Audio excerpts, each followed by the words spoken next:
जय हिंद बच्चों। तो यहाँ पर हम आपके लिए अर्धवार्षिक परीक्षा 2025-26 के लिए विषय जीव विज्ञान का क्लास 12 का हाफ ईयरली का मॉडल पेपर लेकर आए हैं, जो आपका लेटेस्ट पैटर्न पर आधारित है। यानी इसी पैटर्न पर आपका जो है हाफ ईयरली एग्जाम का क्वेश्चन पेपर आने वाला है। तो आप लोग इस वीडियो को पूरा एंड तक देखिएगा।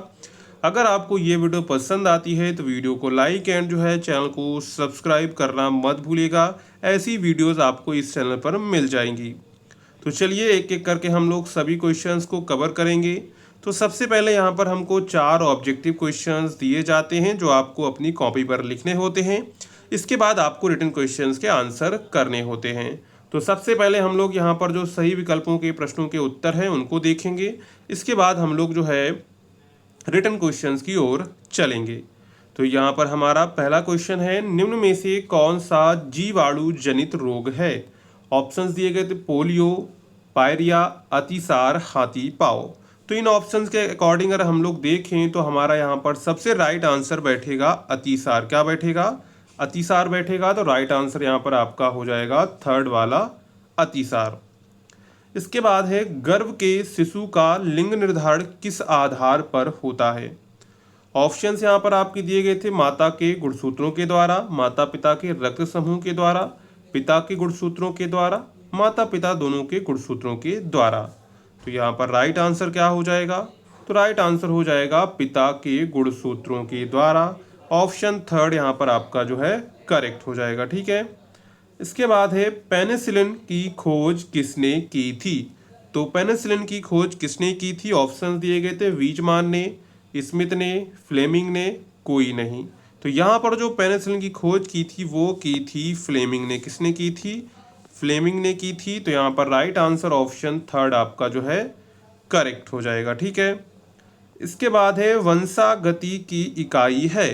तो वंशागति की इकाई है, ऑप्शंस दिए गए थे, गुणसूत्र, जीन प्रारूप, गाल्जिकाय, जीन। तो यहाँ पर जो वंशागति इकाई है वो क्या है? वो है जीन। क्या है? जीन है। तो राइट आंसर यहाँ पर आपका फोर्थ वाला ऑप्शन यहाँ पर आपका जो है करेक्ट हो जाएगा। ठीक है। इसके बाद क्वेश्चन नंबर 2 से हमारे जो है रिटन क्वेश्चंस स्टार्ट हो जाते हैं। ये सभी जो रिटन क्वेश्चंस हम कराने वाले हैं ये आपकी एग्जाम के लिए इंपॉर्टेंट है, तो आप लोग इन्हें जरूर एक बार एग्जाम से पहले देख लीजिएगा। ठीक है। डीएनए पैकेजिंग में हिस्टोन्स का क्या अर्थ होता है, लिखिए। यानी कि डीएनए पैकेजिंग में जो हिस्टोन्स होते हैं उनका क्या अर्थ होता है उसके बारे में यहाँ पर आपको लिखना है। इसके बाद डाउन सिंड्रोम का क्या कारण होता है वो आपको यहाँ पर देना है। इसके बाद है, जलीय परागण करने वाली किन्हीं 2 पौधों के नाम लिखिए। यानी कोई 2 पौधों के नाम लिखने हैं जो जलीय परागण करते हैं। तो यहाँ पर एक तो आपका हो जाएगा हाइड्रीला। क्या हो जाएगा? हाइड्रीला हो जाएगा। और एक आप दूसरा लिख लेंगे वेलिसनेरिया। क्या लिख लेंगे? वेलिसनेरिया। ये जो 2 पौधे हैं ये जलीय परागण करते हैं। ठीक है। इसके बाद है, मेंडल ने अपने प्रयोग के लिए कितने लक्षणों का चुनाव किया था। तो मेंडल ने अपने प्रयोग के लिए 7 विपरीत लक्षणों का चुनाव किया था। इसके बाद है, रोध विधि से गर्भ निरोधक के उपाय लिखिए। इसके बाद यहाँ पर हमारा थर्ड क्वेश्चन है। थर्ड क्वेश्चन में भी आपको रिटन क्वेश्चंस देखने को मिलेंगे। तो यहाँ पर हमारा पहला क्वेश्चन है, बाह्य निषेचन किसे कहते हैं। एक आपको यहाँ पर उदाहरण देना है। इसके बाद, मेंडल ने मटर के पौधे के कितने जोड़ी लक्षणों का अध्ययन किया था। इसके बाद है, वॉटसन एवं क्रिक द्वारा प्रस्तावित डीएनए का द्विकुंडलित मॉडल का नामांकित चित्र आपको यहाँ पर बनाना है।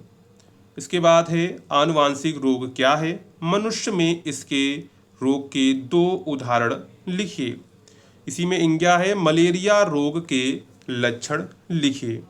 तो यहाँ पर जो भी हम क्वेश्चंस करा रहे हैं वो आपके एग्जाम के लिए इंपॉर्टेंट है, तो आप लोग इन क्वेश्चंस को भी अच्छे से तैयार कर लीजिएगा। इसके बाद क्वेश्चन नंबर 4 पर आते हैं। तो क्वेश्चन नंबर 4 में हमारा पहला क्वेश्चन है, मानव जीनोम परियोजना का महत्व लिखिए। इसके बाद है, जैव उर्वरक किसे कहते हैं। ये 2 उदाहरण दीजिए। यानी आपको सबसे पहले बताना है कि जैव उर्वरक क्या होता है और इसके बाद उसके आपको 2 उदाहरण के साथ व्याख्या करनी है। इसके बाद है, प्यूरिन व प्रीमिटीन क्षारकों में अंतर स्पष्ट कीजिए। इसके बाद है, जैव उर्वरक क्या है। इन्हें रासायनिक उर्वरकों से बेहतर क्यों माना जाता है, उसको आपको यहाँ पर लिखना है। जो ये सभी क्वेश्चंस कंपलसरी, इसमें कोई अथवा नहीं है, ये सभी क्वेश्चंस आपको करने होंगे। इसी पैटर्न पर आपका जो है हाफ ईयरली एग्जाम का क्वेश्चन पेपर आएगा, तो आपको इसी पैटर्न पर ही अपने क्वेश्चंस के आंसर लिखने होंगे, ठीक है। इसके बाद है क्वेश्चन नंबर 5 पर आ जाते हैं। तो क्वेश्चन नंबर 5 में क्वेश्चन है, दोहरे निषेचन का क्या अर्थ है, समझाओ। निम्न में अंतर स्पष्ट कीजिए, समयुग्मन जी एवं विषम युग्मन जी। और इसके बाद है, प्रभाविता एवं अप्रभाविता में अंतर लिखिए। तो इनमें आपको अंतर स्पष्ट करना है। इसके बाद है, प्रतिजैविक पदार्थ पर आपको टिप्पणी लिखनी है। अंडाणु जनन से क्या समझते हो, ये आपको यहाँ पर लिखना है। तो ये भी क्वेश्चंस, सभी क्वेश्चंस कंपलसरी हैं, तो इनको आप अच्छे से तैयार कर लेंगे। और अगर आपने अभी तक टेलीग्राम व्हाट्सएप ग्रुप को ज्वाइन नहीं किया है तो उसको आप ज्वाइन कर लीजिए। वहाँ पर आपको अलग अलग तरह की अपडेट मिलती रहती हैं। साथ में टेलीग्राम को आपको इस सब्जेक्ट की जो पेपर की PDF है वो भी यहाँ पर आपको प्रोवाइड कर दी जाती है, नहीं तो आपको लिंक प्रोवाइड कर दी जाती है, आप वेबसाइट से डाउनलोड कर सकते हैं, ठीक है। इसके बाद है क्वेश्चन नंबर 6। तो क्वेश्चन नंबर 6 में जो भी क्वेश्चंस दिए गए वो भी कंपलसरी हैं। तो यहाँ पर पहला प्रश्न है, चित्र की सहायता से द्विसंकर क्रॉस की व्याख्या कीजिए। इसके बाद है, DNA फिंगरप्रिंटिंग से आप क्या समझते हैं, इसे सर्वप्रथम किस वैज्ञानिक ने दिया था, किस वैज्ञानिक ने दिया था, ये आप लोग कमेंट करके जरूर बताएंगे। जिसका आंसर सबसे पहले आ जाएगा उसका हम कमेंट पिन कर देंगे, ठीक है। तो इसे सर्वप्रथम किस वैज्ञानिक ने दिया था, DNA फिंगरप्रिंटिंग को आप लोग कमेंट करके बताइएगा। इसके बाद है, परिवार नियोजन राष्ट्र के हित में है, इस औचित्य को समझाइए। यानी कि परिवार जो नियोजन है वो राष्ट्र के हित में है, इसका क्या औचित्य है वो आपको यहाँ पर समझाना है। इसके बाद है, मानव के शुक्राणु की संरचना का वर्णन कीजिए। ये सबसे ज़्यादा मोस्ट इंपॉर्टेंट है, ये बार बार एग्जाम में पूछा जाता है। इसके बाद आते हैं क्वेश्चन नंबर 7 पर। यहाँ से हमारे लॉन्ग आंसर शुरू हो जाते हैं, ठीक है। तो परितंत्र को परिभाषित कीजिए तथा इसके घटकों का वर्णन कीजिए। अथवा में अगर आपको ऊपर वाला नहीं आता है तो आप नीचे वाला कर सकते हैं। लिंग संलग्न रोग क्या है, लिंग प्रभावित व लिंग सीमित लक्षण के विषय में बताइए। तो इन दोनों में से क्या करना है, इन दोनों में से कोई एक आपको यहाँ पर करना रहेगा, ठीक है। इसके बाद है क्वेश्चन नंबर 8, मनुष्य में रुधिर वर्गों की वंशागति पर विस्तृत टिप्पणी कीजिए।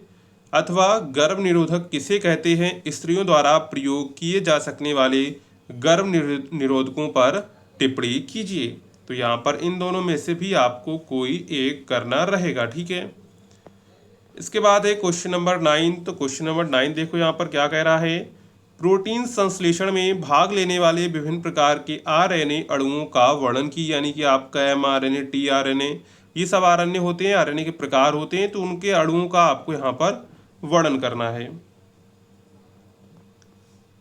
इसके बाद है, अथवा में प्रतिजन क्या होते हैं, T तथा B लिम्फोसाइट्स का निर्माण एवं परिपक्वन कहाँ होता है, वो आपको लिखना है।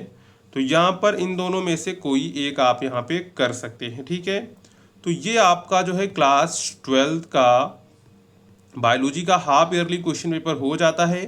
अगर आपको ये वीडियो पसंद आई हो तो वीडियो को लाइक करेगा, चैनल को सब्सक्राइब करेगा, दोस्तों में शेयर करना मत भूलिएगा, ठीक है। मिलते हैं अगले वीडियो में।